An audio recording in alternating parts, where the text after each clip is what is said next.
Sir ये तो no signal मत। आज हमको पढ़ना है, no signal.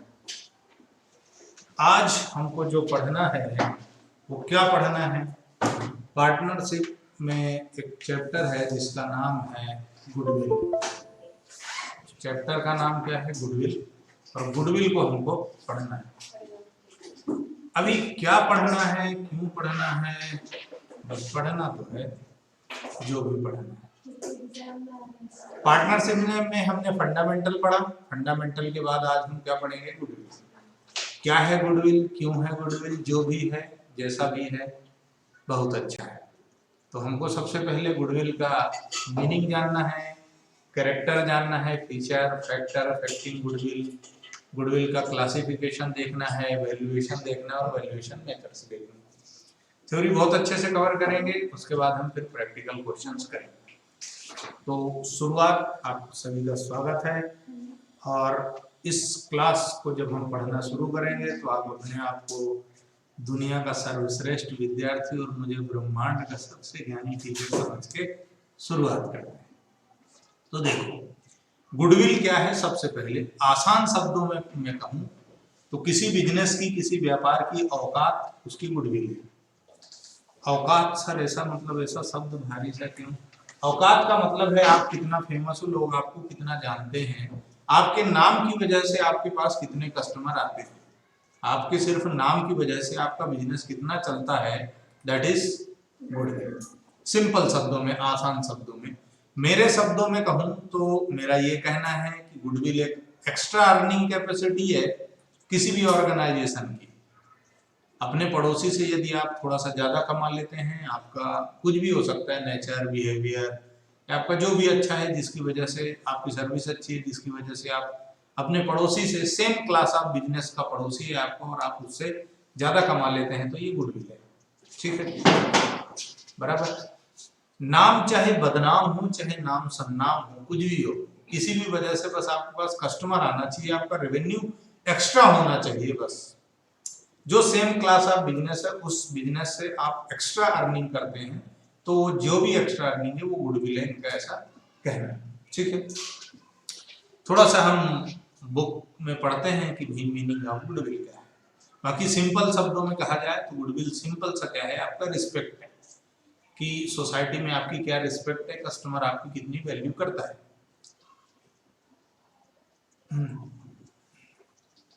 Meaning of goodwill, इनका कहना है goodwill is something which is very easy to describe but very difficult to define.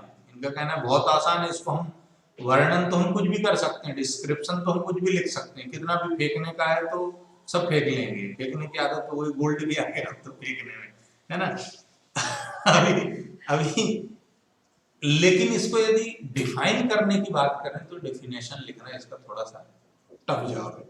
It is the benefit और an advantage of the good name. फिर से समझना क्या बोले इन्होंने।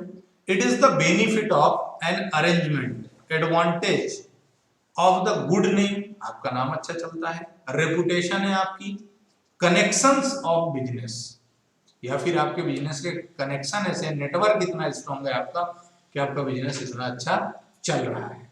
It is the attractive force which brings in customers, ये एक force है जो कस्टमर को आपके पास बुलाता है ना।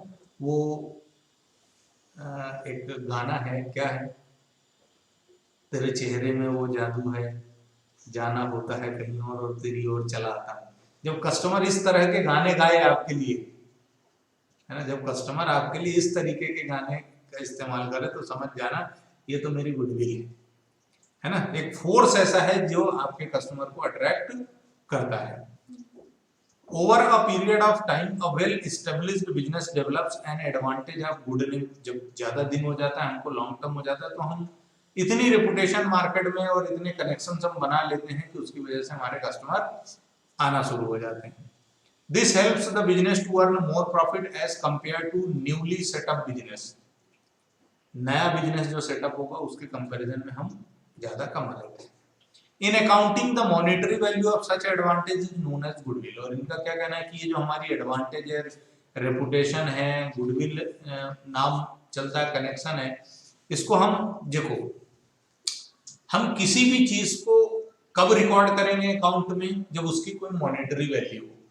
और हम ये जो हमारा नाम चलता है, कस्टमर हमारी तरफ अट्रैक्ट होता है, गाना गाता है हमको देख के, है ना, जादू है हमारे अंदर, जिसको हम मॉनेटरी टर्म में बिना मेजर किए अकाउंट में रिकॉर्ड नहीं कर सकते।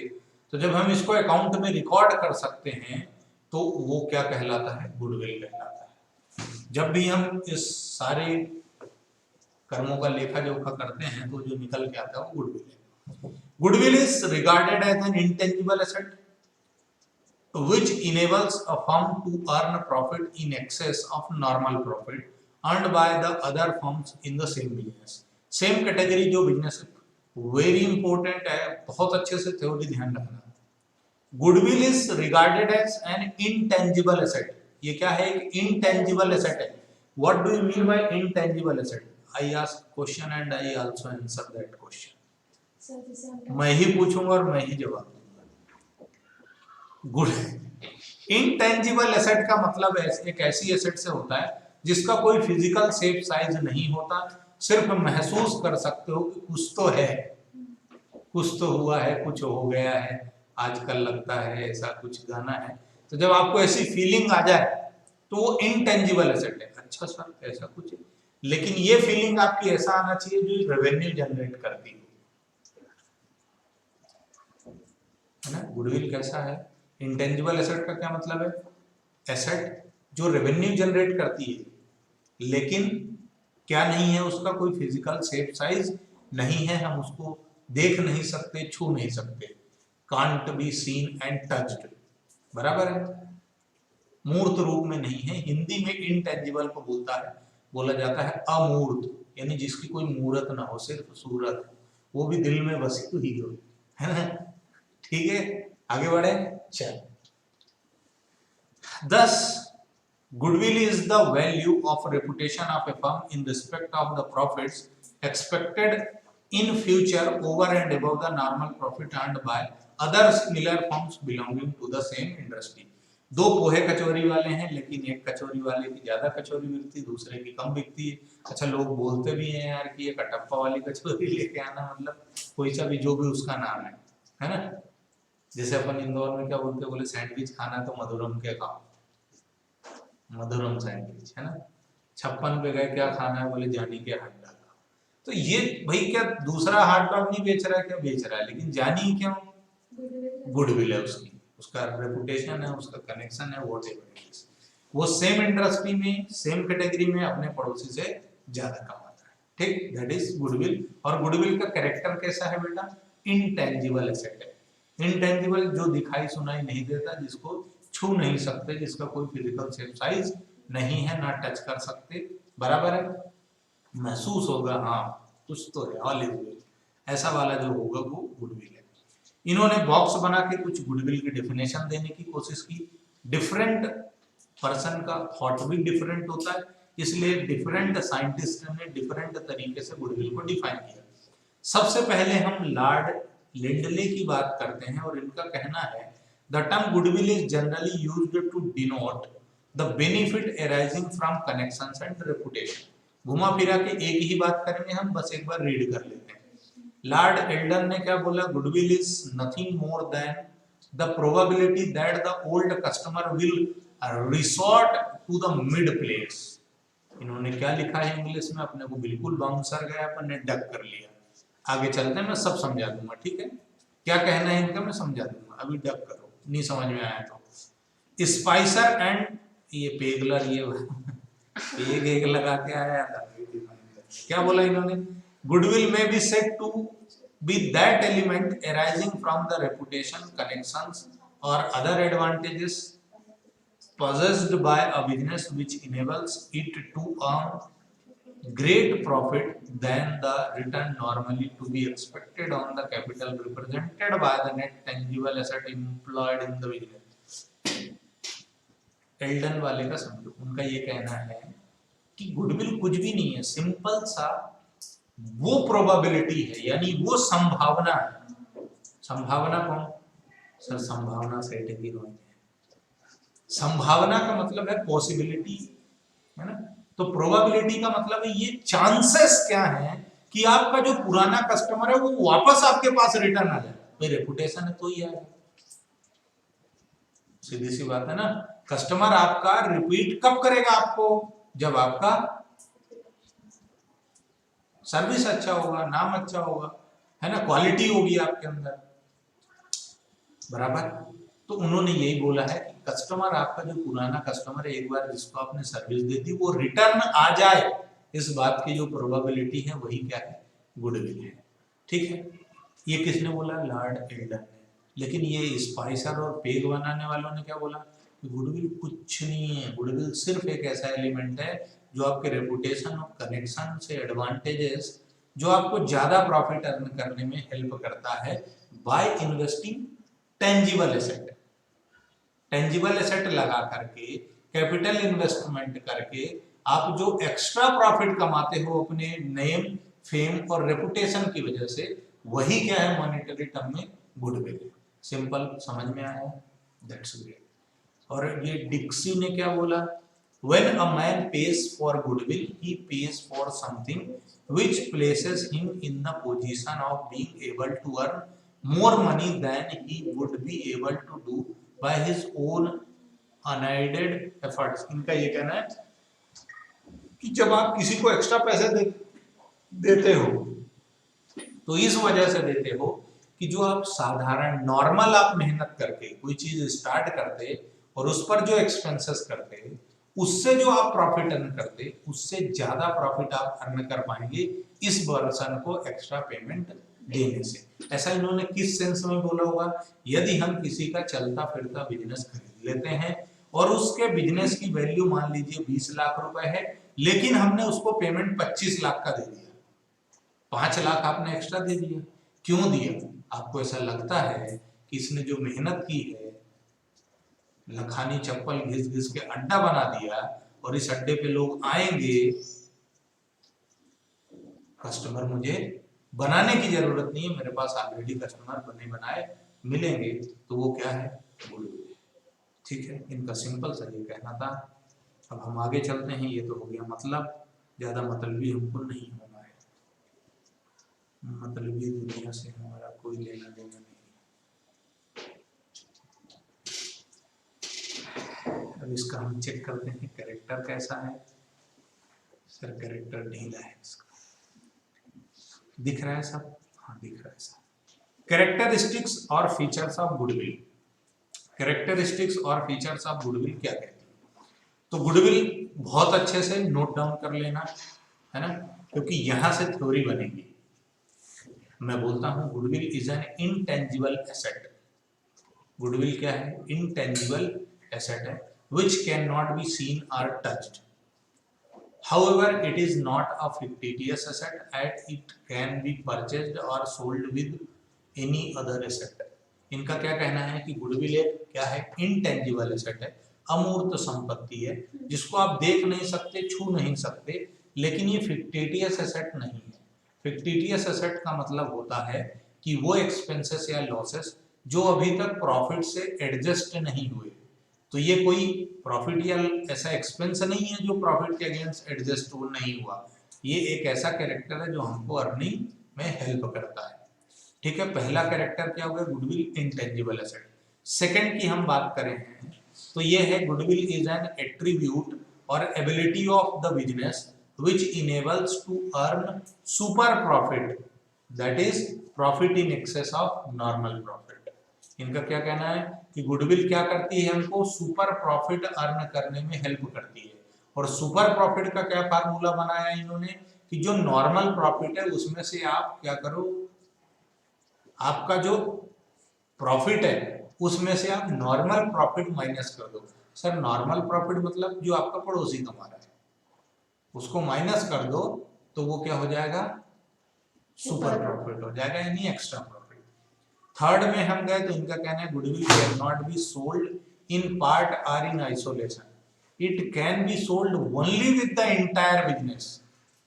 गुडविल को आप तलाक नहीं दे सकते, गुडविल एक पार्ट की नहीं हो सकती, गुडविल एंटायर बिजनेस की होती है। ठीक है, उसके बाद फोर्थ में इन्होंने बोला goodwill can not have an exact cost as its value fluctuates from time to time due to changing circumstances। इनका क्या कहना है, गुडविल का कोई एग्जैक्ट कॉस्ट नहीं होता कि गुडविल बनाने में कितना पैसा लगा है, ये आप एग्जैक्ट मेजर नहीं कर सकते। क्यों? क्योंकि समय समय के हिसाब से गुडविल चेंज होती रहेगी। The value of goodwill is based on subjective judgment of the valuer। ये सब्जेक्टिव जजमेंट पर बेस्ड होती है, ठीक।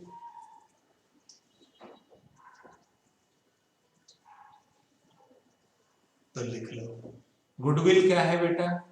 रियल एसेट है। एक चीज नोट करो, रियल एसेट है।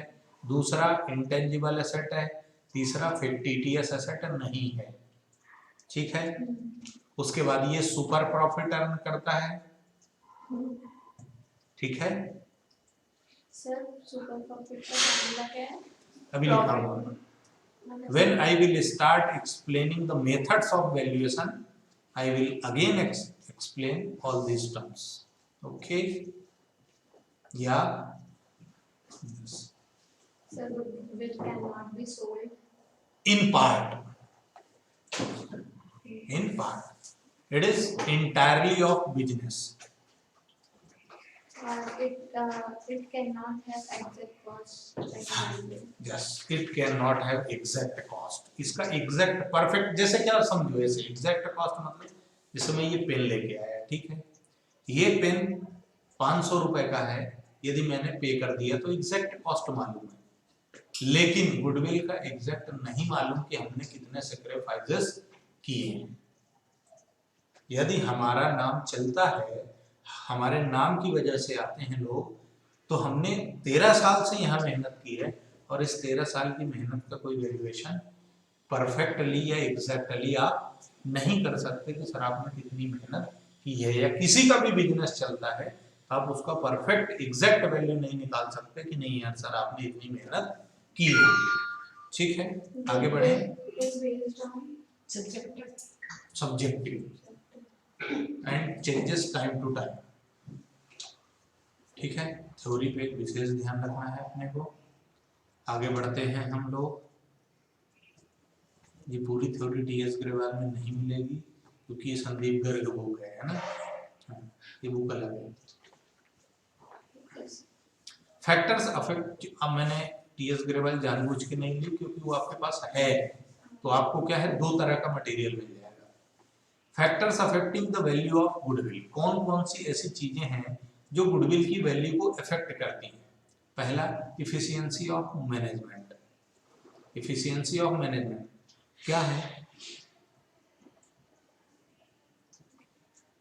If the management is managed by qualified, experienced and efficient management, then the firm enjoys the advantage of high productivity and cost efficiency.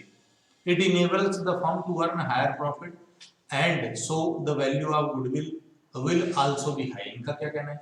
यदि पढ़ा लिखा आदमी मैनेज करेगा, इफिशिएंट बंदा मैनेज करेगा मैनेज बिजनेस को, तो क्या होगा, गुडविल ज्यादा होगी। क्यों? क्योंकि आप कस्टमर को अच्छी सर्विस दे पाओगे और ट्रीटमेंट अच्छा दे पाओगे, है ना। मतलब अगर वो मैनेज अच्छे से मैनेज करेगा कस्टमर को तो इंप्रेशन भी अच्छा जाएगा। अच्छा, तभी आपका रेपुटेशन होगा, है ना, बराबर है आपका रेपुटेशन। अच्छा, आप गवर्नमेंट बैंक्स क्यों प्रीफर नहीं करते? क्योंकि आपको मालूम है वहां सर्विस अच्छी नहीं मिलेगी, है ना। आप जाओगे तो बोलेंगे काउंटर नंबर 13 पे चले जाओ, फिर काउंटर नंबर 5 में चले जाओ, काउंटर नंबर 10 में चले जाओ, ऐसा होगा। लेकिन आप यदि किसी प्राइवेट बैंक में जाएंगे तो आपको गोदी उठा लेगा, बजरंगबली हो जाएगा और अपने हथेली में उठा कर और बोलेगा चलो श्री राम प्रभु मेरे आ जाओ, है ना। ऐसा सर्विस प्राइवेट सेक्टर में मिलता है। क्यों? क्योंकि वहां पर एक स्ट्रेटजीज होती हैं और बहुत एमबीए वगैरह वाले लोग मैनेज करते हैं। इस वजह से लोकेशन, लोकेशन का क्या मतलब है? लोकेशन भी इम्पोर्टेंट है और मायने रखती है कि आपका बिजनेस कैसा चलेगा। आप कॉलोनी के अंदर घुस के आ गए, खोपचे में आपने दुकान खोल ली तो आसानी से लोग नहीं आएंगे। लेकिन यदि आप एक ऐसी लोकेशन में हो जहां पर सब दूर से दिखता है, चौराहे में हो, तो आपके जलवे अलग ही टाइप के होंगे। उसके बाद quality of product. Quality of product में क्या है, आपके प्रोडक्ट की यदि क्वालिटी है तो आदमी आंख बंद करके आपका ले लेगा और गुडविल चलेगी। सेल बढ़ेगी आपकी और सेल ज्यादा होगी तो प्रॉफिट होगा, है ना। जैसे यदि सिंपल सा तुम लोगों को समझाने के लिए, कौन सी ऐसी कंपनी जिस पर आंख बंद करके यकीन कर लेते हो तुम लोग? टाटा, है ना। टेली कम्युनिकेशन की बात करें तो एयरटेल, आंख बंद करके कर लेते हो, दिमाग नहीं लगाते हो। जियो में एक बार आदमी सोचता है, भले ही सुविधा, भले ही वो सस्ता प्लान है ना, बराबर है। तो ये क्या है, क्वालिटी ऑफ प्रोडक्ट है। उसके बाद फेवरेबल कॉन्ट्रैक्ट्स, आपके जो संपर्क हैं, कॉन्ट्रैक्ट्स हैं, लोग आपको जानते हैं, वो कैसे हो? कॉन्टैक्ट और कॉन्ट्रैक्ट एक ही बात है, कॉन्टैक्ट और कॉन्ट्रैक्ट्स एक ही बात है, सिमिलर वर्ड यूज हो सकता है। देखो अब क्या है, फेवरेबल कॉन्ट्रैक्ट्स हैं, यानी आपसे जो जुड़े लोग हैं वो आपको कस्टमर प्रोवाइड करते हैं, आपका प्रचार करते हैं। देखो कहते हैं कि मैं कितने भी होर्डिंग लगा लूं, यदि मैं अपनी बात करूं तो मैं कितने भी होर्डिंग लगा दूं, मेरे पास कोई नहीं आएगा जब तक बच्चा अपने मुंह से ये नहीं बोलेगा कि नहीं यार बड़ा बहुत बढ़िया पढ़ा, गुरु सर बहुत बढ़िया पढ़ाते हैं, ब्रह्मांड के सबसे बढ़िया आदमी है, तब तक बच्चा मेरे पास नहीं आएगा जब तक आपकी माउथ पब्लिसिटी नहीं होगी। तो ये है फेवरेबल कॉन्ट्रैक्ट्स। यदि आपका कस्टमर आपका एडवर्टाइजमेंट करेगा तो वो क्या कहलाएगा, फेवरेबल कॉन्ट्रैक्ट्स। और यदि कस्टमर आपके लिए जो वो देता है ना, क्या बोलते हैं उसको, फीडबैक, फीडबैक यदि उसका पॉजिटिव है तो आपकी वैल्यू गुडविल भी बढ़ेगी, और निगेटिव फीडबैक है तो goodwill damage. Nature of business depend करता है आप किस तरह का बिजनेस कर रहे हैं। यदि मोर डिमांडिंग बिजनेस होगा तो सप्लाई और डिमांड ज्यादा होगी तो आपकी गुडविल भी ज्यादा होगी।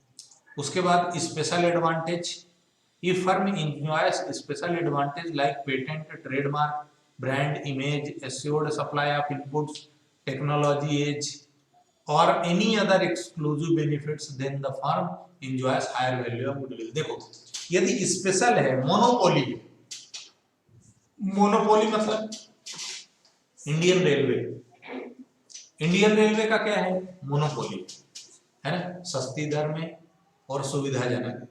बस का सफर कई लोगों को सूट नहीं होता लेकिन ट्रेन का होता है, बस के कंपैरिजन में ट्रेन चीपर भी होती है और बहुत सारी सुविधाएं भी बस में मतलब उसमें होती है ना। तो ये चीज है। उसके बाद यदि आपके, अच्छा इन्होंने क्या बोला, पेटेंट और ट्रेडमार्क, यानी आपने कोई ऐसा सॉफ्टवेयर डेवलप कर लिया या कुछ आपके पास ऐसा स्पेशल है जो दूसरे के पास नहीं है, उसमें आपने क्या करा, गवर्नमेंट से राइट ले लिया तो वो पेटेंटेड हो गया, अब उसको आपकी परमिशन के बिना कोई नहीं यूज कर सकता। ट्रेडमार्क आपका लोगो, आपका ब्रांड इमेज है ना, जो आपकी रेपुटेशन को बढ़ाते हैं, जिनकी वजह से आप क्या करते हो, स्पेशल लर्निंग करते हो। ठीक है, बराबर, डन। मार्केट कंडीशन कैसी है, लॉकडाउन हो गया तो सबकी दुकानें बंद है तो आपकी भी नहीं चल रही तो कोई दिक्कत नहीं है। मार्केट कंडीशन पर वो डिपेंड करता है कि आपकी गुडविल ज्यादा होगी या कम होगी। टाइम फैक्टर बहुत इंपॉर्टेंट है। Age of business, age of business मतलब व्यापार की उम्र कितनी है, बहुत ज्यादा लंबा है तो क्या बोलो, और उनकी दुकान तो वर्षों की है ना, जब वर्षों की है मतलब गुडविल अच्छी है, अरे यार नहीं खुली यार क्या मालूम कैसा उठ के आगे। तो बोलने का जो तरीका होता है लोगों का वो यही है कि आपका कितने लॉन्ग टर्म तक हो, यदि आप बहुत दिनों से हो मतलब आपके अंदर कुछ ना कुछ क्वालिटी है तभी आप मैदान में रहे। क्यों, क्योंकि आप एग्जांपल के तौर पे देखो कितनी सारी टेलीकॉम सर्विसेज आई, एयरसेल है ना, हज, टाटा डोकोमो और एक और आया था बीच में कोई सा, ये सारे बंद हो गए है ना, 3 ही चल रहे हैं आज की डेट में ना। कम से कम 3 मार्केट प्लेयर होना भी चाहिए, अदरवाइज मोनोपोली टाइप काम हो जाएगा और फिर बिजनेस लोगों को लूट खाएंगे। तो ये आपके हो गए factors affecting value of goodwill. अब हम आगे बढ़ते हैं।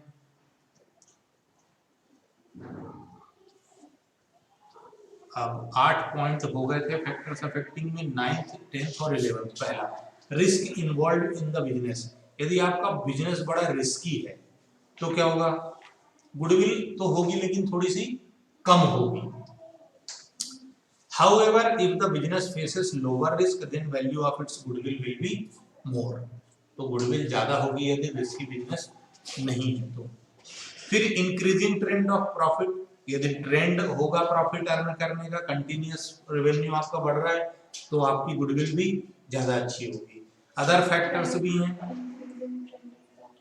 प्रॉफिट अर्निंग ज्यादा है, ट्रेंड है, मतलब जैसे देखो क्या होता है, सारी नॉर्मल कंडीशन है तो क्या होगा, कस्टमर तो रोज ही बढ़ रहे हैं, है ना, पॉपुलेशन जैसे जैसे बढ़ रही है वैसे वैसे कस्टमर बढ़ रहा है, कस्टमर बढ़ रहा है मतलब आपकी डिमांड सप्लाई बढ़ रही है, यानी प्रॉफिट अर्निंग आपकी ज्यादा हो रही।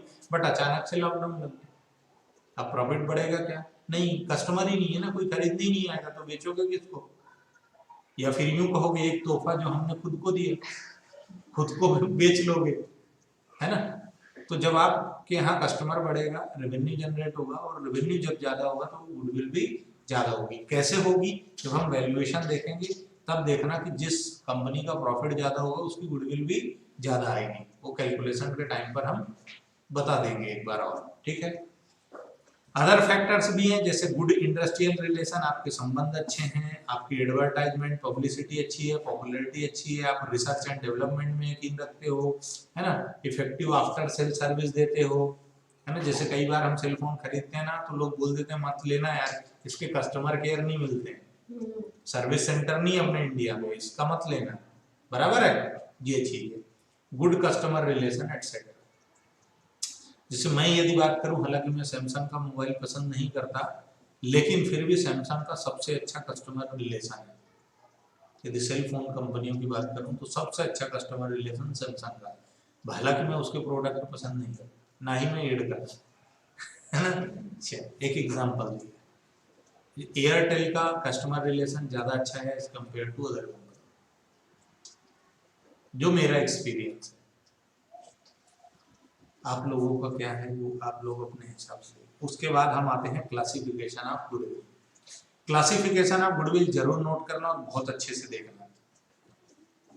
क्लासिफिकेशन ऑफ गुडविल दो कैटेगरी होती है गुडविल की, एक होती परचेज्ड और एक जो होती है सेल्फ जनरेटेड। परचेज्ड गुडविल का मतलब ये है कि आपने किसी का चलता फिरता बिजनेस खरीद लिया और उस बिजनेस का इतना नाम चलता है कि जिसकी वजह से आप एक्सेस प्रॉफिट अर्न करेंगे, ज्यादा पैसा कमाएंगे, तो क्या कहलाएगा, परचेज्ड गुडविल। जैसे एग्जांपल के तौर पे टाटा ने 2007 के में 6 या 7 में जैगुआर और लैंड रोवर कारें खरीद ली थी, चलता फिरता बिजनेस खरीद लिया। वोडाफोन को किसने खरीदा, आइडिया ने, और वीआई हो गए। बात दूसरी, बाद में आदित्य बिरला जी ने रिजाइन कर दिया, अपना स्टेक बेच दिया, वो जो भी हो। बट यदि आप किसी का ऐसा चलता फिरता बिजनेस खरीद लेते हो और उसकी वजह से आपकी अर्निंग बढ़ जाती, दैट इज परचेज्ड गुडविल। जैसे फेसबुक ने किसको खरीदा, व्हाट्सएप को खरीदा और पेमेंट एक्स्ट्रा दिया, जो व्हाट्सएप की वैल्यू थी उससे ज्यादा पेमेंट दिया उन्होंने। क्यों दिया, क्योंकि उसकी गुडविल बन चुकी है, उनको मालूम है कि इसमें जितने भी कस्टमर हैं, हमारे कस्टमर जुड़ेंगे ही सही, हमारा रेवेन्यू इंक्रीज ही होगा, डिक्रीज नहीं होगा, ठीक है। तो परचेज गुडविल कब आती है, जब हम किसी का रनिंग बिजनेस खरीद लेते हैं और हम जितनी एसेट्स उस बंदे की खरीदते हैं उससे ज्यादा उसको पेमेंट देते हैं। फॉर एग्जांपल, ये चूहा है हमने खरीदा, है ना, इसकी कीमत थी 800 रुपए, लेकिन हमने इसको 1000 में खरीदा, 200 रुपए हमने एक्स्ट्रा क्यों दिए, क्योंकि इसकी गुडविल है, दैट्स इट, ठीक है। आगे बढ़े, परचेज्ड गुडविल की अकाउंटिंग होती है, एक बार और नोट कर लो कि परचेज्ड गुडविल की अकाउंटिंग होती है एज पर AS 26 intangible asset. Purchased goodwill की क्या होती है, अकाउंटिंग होती है एज पर AS 26। याद रखना कि कौन सा अकाउंटिंग स्टैंडर्ड है जो गुडविल का अकाउंटिंग ट्रीटमेंट बताता है और क्या बताता है। तो AS 26 ये कहता है कि only purchased goodwill can be recorded, यानी कि सर सेल्फ जनरेटेड गुडविल को रिकॉर्ड नहीं किया जाता। रिकॉर्ड करने से क्या मतलब है, बुक्स ऑफ अकाउंट्स जो आप मेंटेन करते हैं उन बुक्स ऑफ अकाउंट्स में आप सिर्फ और सिर्फ कौन सी गुडविल लिखेंगे, जो आपने परचेस की होगी गुडविल। अच्छा सर, हम खुद ही नाचने गाने लग गए, हमारी तो गुडविल है, that is self generated goodwill. आप खुद ही ढोल नगाड़े लेके और चले गए बाजार में और गाने लग गए, हमारी तो भैया गुडविल है, हमारी तो गुडविल है, तो सेल्फ जनरेटेड गुडविल है और उस गुडविल को अकाउंटिंग नहीं करना है। ऐसा किसने बोला? ऐसा अकाउंटिंग स्टैंडर्ड कहता है। कौन सा? 26 AS।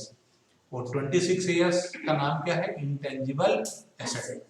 ठीक है, याद रखना, वेरी इंपॉर्टेंट क्वेश्चन है, वेरी वेरी इंपॉर्टेंट क्वेश्चन। और ये ध्यान रखना, या तो प्रोग्राम रद्द कर दो, नहीं तो पढ़ो तो फिर हद कर दो। चलो आगे बढ़े। तो features of purchased goodwill, it arises on acquisition of an existing business concern. कब आएगा ये एग्जिस्टेंस में? जब आप किसी का एग्जिस्टिंग बिजनेस खरीद लो। Second, it is recorded in the books of accounts as some consideration is paid for it. क्या कहता है 26 years? You can record only that good amount of goodwill which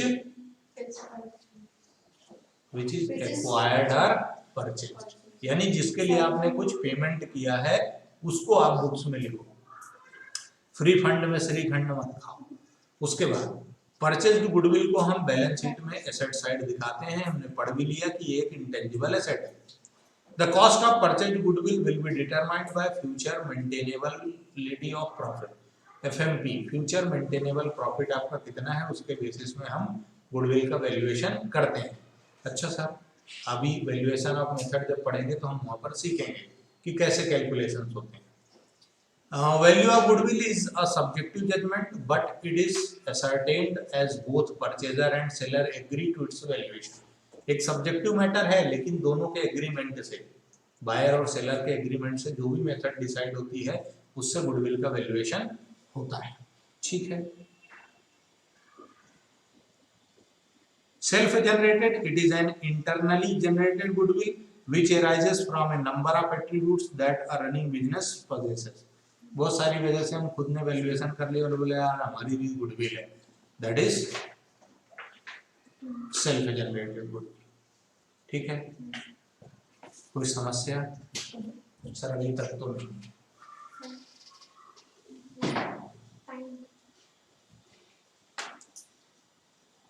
that's great. अब हमको ये देखना है, थोड़ा सा सेल्फ जनरेटेड का कैरेक्टर देख लेते हैं। क्या कहता है सेल्फ जनरेटेड का character? It refers to internally generated, हमने खुद ने कह दिया। It is also known as inherent goodwill या नॉन परचेज्ड गुडविल या रेज्ड गुडविल। मतलब वो नाम याद रखना, नाम बहुत इंपॉर्टेंट है। जिस भी के भी अल्टरनेट नेम्स हो ना, मेरे लाल, मेरे पीले, मेरे हरे, मेरे नीले, ये वाली कहानी जब आ जाए ना तो वो नाम याद रखना, क्योंकि एग्जाम में क्या लिखा आ जाएगा कोई भरोसा नहीं है। ठीक है, तो इनको सेल्फ जनरेटेड को इनहेरेंट बोला जाता है, नॉन परचेज्ड और रेज्ड गुडविल बोला जाता है। A cost can not be placed this type of goodwill, और इसकी कोई एग्जैक्ट कॉस्ट आप नहीं बता सकते। परचेज्ड में बता सकते हो कि मैंने इतना पेमेंट करके खरीदा है। ठीक है, और AS 26 क्या कहता है कि आप सेल्फ जनरेटेड गुडविल को रिकॉर्ड नहीं करोगे अपनी बुक्स में। Then valuation depends on subjective judgment of the valuer. Valuer की जो इच्छा होगी वो बोल देगा कि नहीं यार दादा इतनी गुडविल है। ठीक है, जब अपने से ही बोलना तो फिर आप कुछ भी बोल सकते हो यार, है ना। ठीक है, तो ये यहाँ से हमारा एक हिस्सा थ्योरी का खत्म होता है। थोड़ी सी थ्योरी और बची है, need for valuation of goodwill. इस पॉइंट को हम पढ़ करके फिर इस चैप्टर को हम खत्म करते हैं। Need for valuation of goodwill, आखिर ऐसी क्या जरूरत है जो आपको वैल्यूएशन की जरूरत पड़ रही गुडविल की? तो समझना बेटा, जब हम बचपन में गेम खेला करते थे तो हम एक गेम खेला करते थे और उसमें हम कहा करते थे कि पुराना घोड़ा पुराना दाम कि नया घोड़ा नया दाम, है ना। नई घोड़ी नहीं था, जो भी आप है ना, मतलब इस तरीके का कोई डायलॉग था। तो इनका भी यही कहना है कि समझो आप दो पर्सन मिलकर बिजनेस कर रहे हैं पार्टनरशिप में। आप इंडिविजुअल हो तो कोई बात नहीं, चूंकि हम पार्टनरशिप पढ़ रहे हैं, मतलब क्या है कि दो या दो से ज्यादा लोग मिलकर के कोई बिजनेस चला रहे हैं। अभी उस बिजनेस में क्या हुआ, कोई भी आपका एग्जिस्टिंग एग्रीमेंट चेंज हुआ तो वहां पर गुडविल के वैल्यूएशन की जरूरत है। क्यों? पुराना घोड़ा पुराना दाम वाली कहानी। समझना, जिसने जितनी मेहनत की है उसको उतना प्रॉफिट मिलना चाहिए, ठीक है, बराबर। जिसने जितनी मेहनत की है, तुम दो लोग मिलके बिजनेस कर रहे हो, है ना, तुम चाहते हो कि एक तीसरा बंदा भी हमारे यहाँ पार्टनर हो जाए, पहले 2 पार्टनर थे, अभी 3 होना चाहते हो, यानी एक बंदे का एडमिशन चाहते हो। अब मेरे को ये बताओ कि तुम 10 साल से बिजनेस चला रहे हो, तुमने चप्पलें घिस दी, लखानी को अड्डा बना दिया, इतनी चप्पल घिस दी, अब उसके बाद नया बंदा आया, तो उसको जो क्लाइंट आएंगे, जो कस्टमर आएंगे, राम लखन आएंगे, तो जब आएंगे करण अर्जुन, तो क्या होगा, किसकी वजह से आएंगे, आपकी वजह से या नए वाले की वजह से?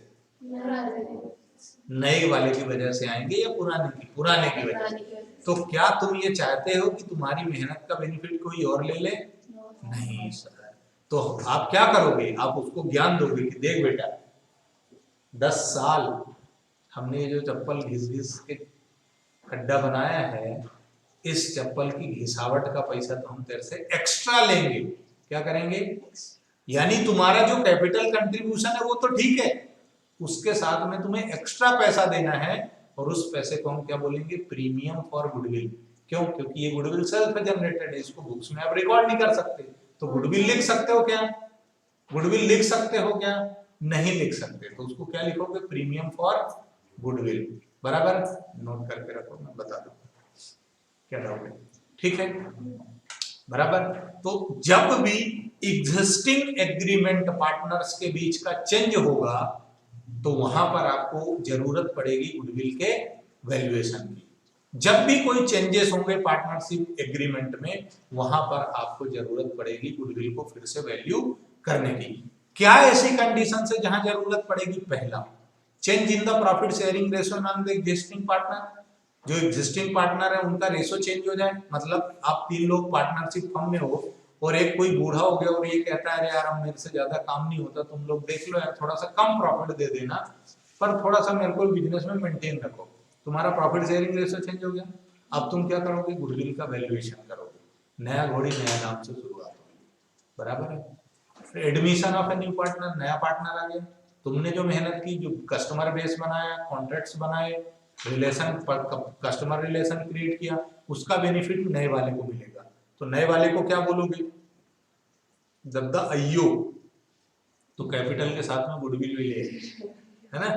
रिटायरमेंट एंड डेथ, अच्छा कोई पार्टनर को यूं था कि नहीं मेरे को तो बहुत ऊपर तक जाना है, और वो निकल लिया, बस मेरी कहानी खत्म, मेरे को तो ऊपर जाना है, निकल लिया। या कोई पार्टनर रिटायर हो गया, तो बताओ, उसने तुम्हारे साथ मिलके बिजनेस किया, उसने नाम कमाया, उसकी मेहनत का बेनिफिट तुमको फ्यूचर तक मिलेगा। तो वो जाने से पहले क्या तुमको ज्ञान दे के जाएगा? यार मैंने बहुत मेहनत किया है, मेरे को कुछ एक्स्ट्रा प्रॉफिट दे दो, कुछ एक्स्ट्रा अमाउंट दे दो। क्यों? क्योंकि जब मैं एडमिशन लेके आया था तो तुमने मेरे को ज्ञान दिया था कि हम दोनों ने मेहनत करी, उसका बेनिफिट तेरे को मिलेगा। तो अब तो हम तीनों ने मेहनत करी है ना, मेरे जाने के बाद तो तुम दोनों ही पूरा पूरा प्रॉफिट उठाओगे। तुम क्या करना? जो मेरे को कैपिटल रिटर्न करोगे, मेरी वापस लौटाओगे, उसके साथ में थोड़ा सा एक्स्ट्रा अमाउंट लौटाना। क्यों? क्योंकि वो मेरी मेहनत का है, यानी मेरे को गुडविल चाहिए। तो वहां पर तुम्हें क्या करना पड़ेगा? गुडविल का वैल्यूएशन करना पड़ेगा। डिसोल्यूशन ऑफ फर्म डिसॉल्व हो गई, है ना, या फिर अमलगमेशन ऑफ पार्टनरशिप हो गया।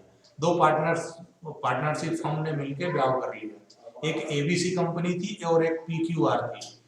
एक नौजवान थे और एक नौजवानियां थी, दोनों ने मिलके बोले 3 पार्टनर है, अब 6 हो जाते हैं, अब क्या करोगे? अमलगमेशन कहलाता है। जब 2 फर्म मिलके एक हो जाती हैं तो वो क्या है?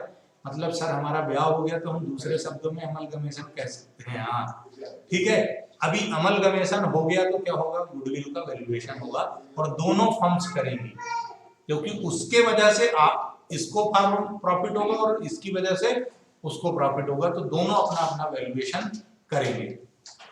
Is that clear? Yes sir. आज यहाँ समाप्त करते हैं, बट एक बार फिर से नीड ऑफ वैल्यूएशन के लिए सिर्फ इतना सा याद रखना कि नया घोड़ी नया दाम, या फिर हमने जो मेहनत की है या जिसने भी मेहनत की है वो नए वाले बंदे से या पुराने वाले बंदे को क्या करेंगे? कुछ एक्स्ट्रा अमाउंट देना या लेना होगा, वो वैल्यूएशन होगा और वो गुडविल कहलाएगी। ठीक है, आपको बहुत बहुत धन्यवाद। Thank you very much.